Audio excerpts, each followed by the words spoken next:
સુરતમાં ચોરી સહિતની વધી રહેલી ઘટનાઓ વચ્ચે રાંદેર પોલીસે મિલ માલિકના ઘરે લાખોની ચોરી કરી ભાગી છૂટેલા વોચમેન સહિત બેને ઝડપી પાડી લાખોનો મુદ્દામાલ કબજે કર્યો। સુરતના રાંદેર પોલીસ મથકની હદમાં રહેતા મિલ માલિક ઝિયાઉલ કાપડિયાના ઘરમાંથી લાખોની ચોરી થઈ હતી, જે મામલે તેમને રાંદેર પોલીસ મથકમાં ફરિયાદ નોંધાવી હતી। તો રાંદેર પોલીસે તપાસ કરતા 15 દિવસ અગાઉ ચોરી કરી તેમના ત્યાં નોકરી કરતો વોચમેન જ નીકળ્યો હતો।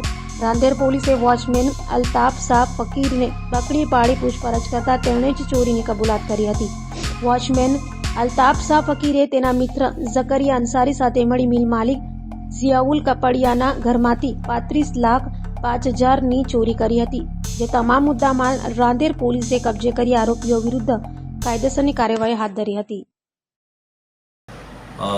તપાસ દરમિયાન જે ગુનાના કામે મુદ્દામાલ ગયો હતો એમાં સૌપ્રથમ પહેલાં એમણે 11 લાખની રજૂઆત કરેલી અને ત્યારબાદ એમની દીકરીના દાગીના મોટા ભાગે ગયેલા હતા, તો એમના દીકરીથી પૂછપરછ કરી અને એમને બીજા પણ દાગીના જે ગયા હતા જે એમની દીકરી મૂકીને ગઈ હતી એ આધારે 35 લાખના દાગીના એના થેલામાં હતા એવી વાત કરેલી।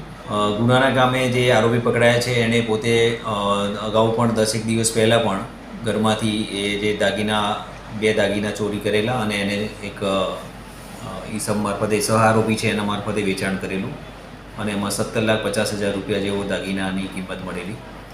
બાકીના દાગીના જે એમણે ગરફોડ કરી એમાં રિકવર કરવામાં આવેલા છે અને ટોટલ 35,05,000ની આજુબાજુનો મુદ્દામાલ છે એ ગુનાના કામે રિકવર કરવામાં આવેલો છે।